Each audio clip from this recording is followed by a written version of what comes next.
Dan sudah terhubung bersama kami melalui sambungan Zoom Bapak Abdul Haq, Kepala Pusat Pembinaan Bahasa dan juga Sastra Kemendikbud. Selamat siang Pak Abdul, sehat Pak?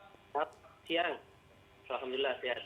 Alhamdulillah. Oke Pak Abdul, ini kita tahu sedang ramai soal kata anjay yang bahkan ini sudah ada pernyataan resmi dari Komnas PA dan bahkan ini ada juga kemudian dikaitkan dengan adanya potensi pidana. Tanggapan Anda Pak Abdul?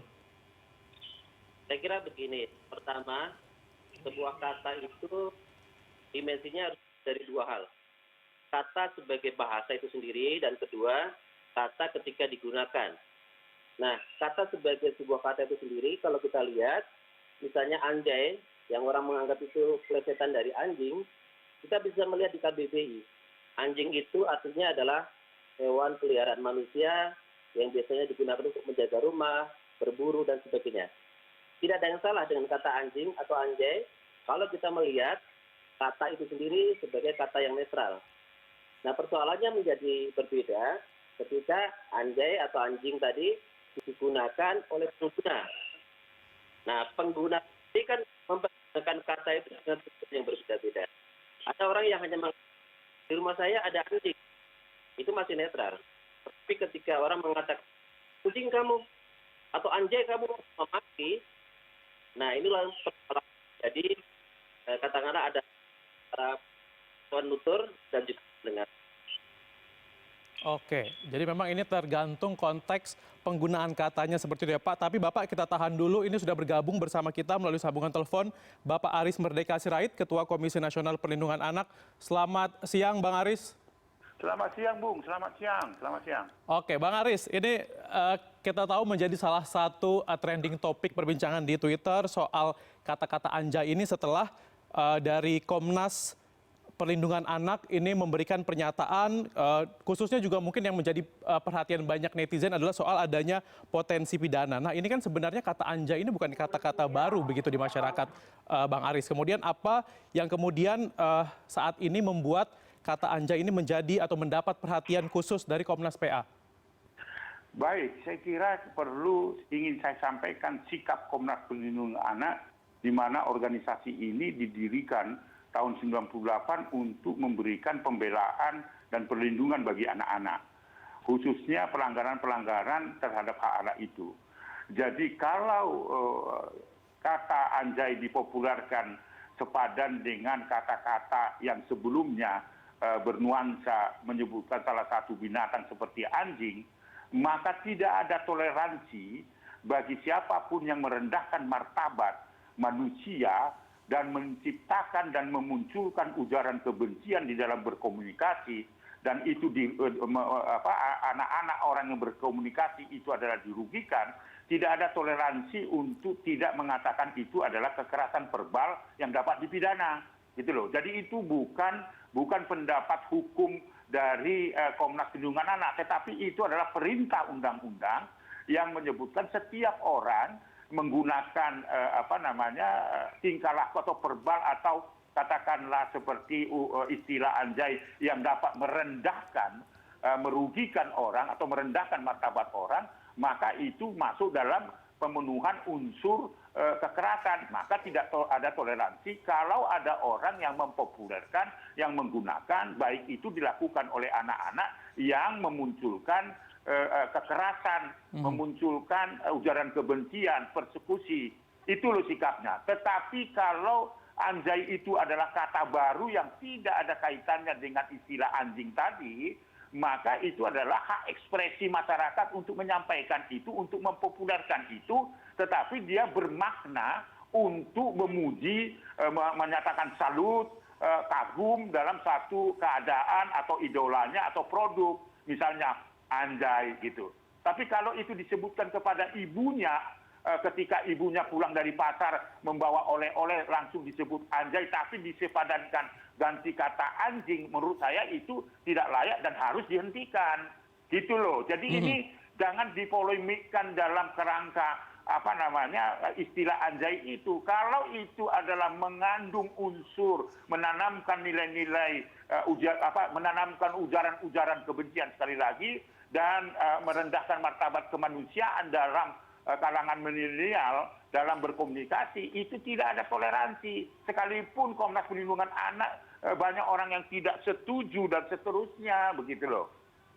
Oke, ya baik. Dan Bang Aris ini juga sudah bergabung bersama kita, ada Bapak Abdul Haq, ini dari Kepala Pusat Pembinaan Bahasa dan juga Sastra Kemendikbud. Saya ingin ke Pak Abdul kembali. Pak Abdul, ini kan kemudian yang mungkin menjadi perhatian dari masyarakat, dari netizen tentang adanya pelarangan atau imbauan dari Komnas PA ini soal penggunaan kata anjay ini adalah penyebutan atau adanya potensi pidana gitu. Nah ini yang mungkin yang banyak dikeluhkan masyarakat. Tapi kalau menurut Pak Abdul sendiri, setuju tidak Pak kalau adanya potensi pidana soal penggunaan kata anjay ini?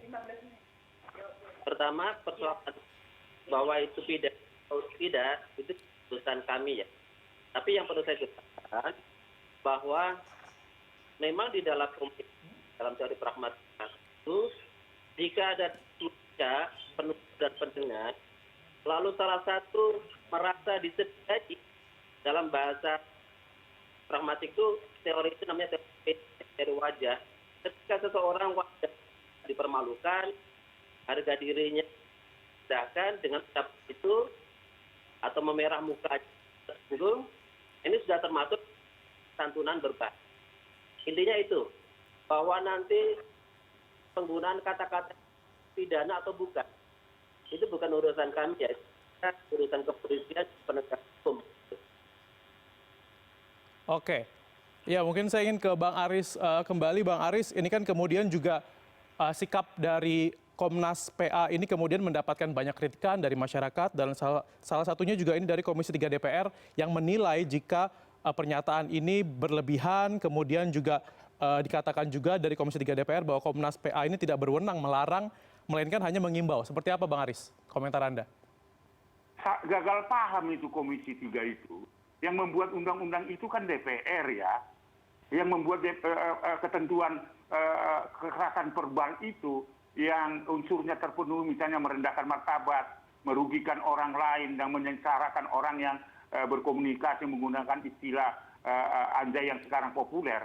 Dan harus ditegakkan kan. Kalau kita mengatakan bahwa itu tidak berhak atau tidak, ya DPR aja yang menjalankan itu. Karena kita ini justru membantu DPR sebagai pencipta undang-undang untuk implementasikan. Jadi Komnas Perlindungan Anak membantu pemerintah sebagai eksekutor terhadap undang-undang. Agak aneh gitu loh. Karena di dalam undang-undang setiap orang itu termasuk anak-anak kan. Kalau itu unsurnya terpenuhi, melakukan kekerasan, merendahkan martabat, menggunakan istilah apapun lah. Apakah anjay atau istilah-istilah yang sebelumnya, yang dapat merugikan orang lain, harus di dalam ketentuan itu dapat dipidana 5 tahun loh Mbak Mas, gitu loh. Nah ini agak aneh gitu, agak aneh. Ini gagal paham ini DPR ini. Kalau begitu artinya apa? Membiarkan terjadinya kekerasan, peningkatan kekerasan, walaupun ini menggunakan kata anjay. Itu yang saya katakan, saya tegakkan tadi. Kalau kata anjay, istilah anjay yang berkembang di tengah-tengah kehidupan masyarakat, suka atau tidak suka ya, bahwa kalau itu memenuhi unsur, itu dapat dipidana. DPR-nya harus dukung itu, gitu loh. Oke, jadi dari Komnas PA ini tidak masa berlebihan ya Bang Aris ya. Oke Bang Aris, saya akan... Karena melaksanakan, mengimplementasikan undang-undang itu. Setiap orang yang melakukan tindak kejahatan, merendahkan martabat, pidana, itu harus diingat oleh DPR. Jadi DPR gagal paham terhadap undang-undang yang dia buatnya sendiri, gitu loh. Jadi Komnas Perlindungan Anak tidak punya kepentingan apa-apa, tapi bagaimana supaya negeri ini kasus-kasus kekerasan itu menurun gitu ya. Karena apalagi sekarang ini data menunjukkan di dalam menghadapi pandemi COVID-19 itu angka kekerasan meningkat. Nah, kalau DPR sikapnya seperti itu dan disuarakan ke publik, gagal paham itu. Oke, baik. Bang Aris, saya ingin ke Pak Abdul kembali. Pak Abdul, ini sebenarnya masalah polemik penggunaan kata-kata yang beredar di masyarakat sebenarnya seperti apa sih Pak dinamikanya, dan apakah sebelumnya juga sempat ada kemudian dipermasalahkan kata-kata yang dipakai masyarakat sehari-hari? Baik, kira begini ya, kata kuncinya adalah jika ada pelang muka atau fisik. Jadi kalau ada pikir merasa dirugikan, mungkin ditemarkan karena bentuknya makian atau sejenisnya, nah itu mungkin bisa masuk orang pidana, dan kan harus dipenuhi juga unsur niatnya. Tapi yang saya amati begini, kata-kata seperti juga masuk kategori kata slang. Kata slang itu biasanya bersifat temporer dan digunakan pada kelompok tertentu. Nah, pada kelompok tertentu itu, kata-kata tadi saya yakin tidak akan menyinggung orang lain. Seperti halnya kita bandingkan Surabaya dan sekitar. Orang mengatakan jancur gitu. Ketemu teman lama, jancur. Ya kan mereka tidak. Nah kalau kan tidak ada unsur karena mereka itu wujud dari akrabah keintiman dia. Begitulah. Jadi kalau dari bahasa seperti itu, selama tidak pakai muka tadi merendahkan atau kata mengintimidasi, maki, lalu yang menganggap itu sebagai bentuk keakraban, seperti tadi ya kata itu, ya tidak ada salah. Dan itu akan sudah hilang karena ciri dari kata-kata slang itu muncul sebentar seperti itu. Oke, kemudian Pak Abdul, ini kan kalau misalnya kita lihat sekarang kata anjay ini sudah terlanjur menjadi polemik, kemudian juga ini banyak masyarakat netizen yang juga akhirnya jadi menyikapi banyak kata-kata istilah lain atau kata-kata slang yang beredar di masyarakat. Ini kita sepatutnya seperti apa sih Pak untuk menyikapi bahasa-bahasa slang yang saat ini ada di tengah masyarakat? Jadi begini, satu pahami bahwa ciri bahasa slang itu digunakan oleh kelompok itu. Misalnya bahasa prokem, yang artinya preman, bahasa slang. Di daerah Malang, bahasa namanya wanita, itu bahasa slang. Nah biasanya digunakan tertentu untuk menyembunyikan informasi atau untuk menghasilkan sesuatu. Mohon maaf, kalau misalnya di dunia konsultasi seks itu biasa kita gunakan kata Mr. P, Mrs. P. Itu bahasa slang juga untuk menghaluskan itu. Nah, ada kata-kata yang sekejap hilang, misalnya ungkapan ini, katakanlah seperti alunan badai atau apa itu. Kan sekarang sudah tidak dipakai. Tetapi ada beberapa kata yang justru malah masuk ke DBI. Misalnya kata nongkrong. Kata nongkrong itu dulu kata slang. Karena konsep dan bentuknya memang diperlukan dalam bahasa Indonesia. Bahasa Indonesia sendiri tidak punya tentang orang berkumpul berlama-lama belajar banyak makan minum ngobrolnya ngalor ngidul menghabiskan waktu. Itu kan tidak ada konsep tidak. Nah, yang nongkrong itu masuk dalam KBBI. Termasuk yang terakhir ini kata kepo. Sekarang juga sudah masuk ke dalam KBBI. Jadi tidak selamanya kata slang atau itu konotasinya jelek. Karena itu memang sepanjang koridornya sepanjang digunakan kelompok itu tidak menyerang kelompok lain, juga mempertimbangkan sejarahnya terjadi teman akrab, atau kalau sebaliknya itu atasannya, itu bapaknya, ibunya, ya tentu berbeda ceritanya.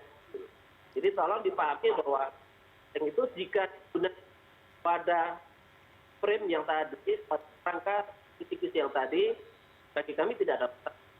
Karena dilarang kata-kata itu harus diganti generasi kata-kata yang baru. Itu sudah hukum alam di dalam bahasa. Gitu. Oke, baik. Saya ingin ke Bang Aris kembali. Bang Aris, kemudian ini kan sudah menjadi polemik, kemudian muncul banyak kritikan juga dari masyarakat dan juga netizen.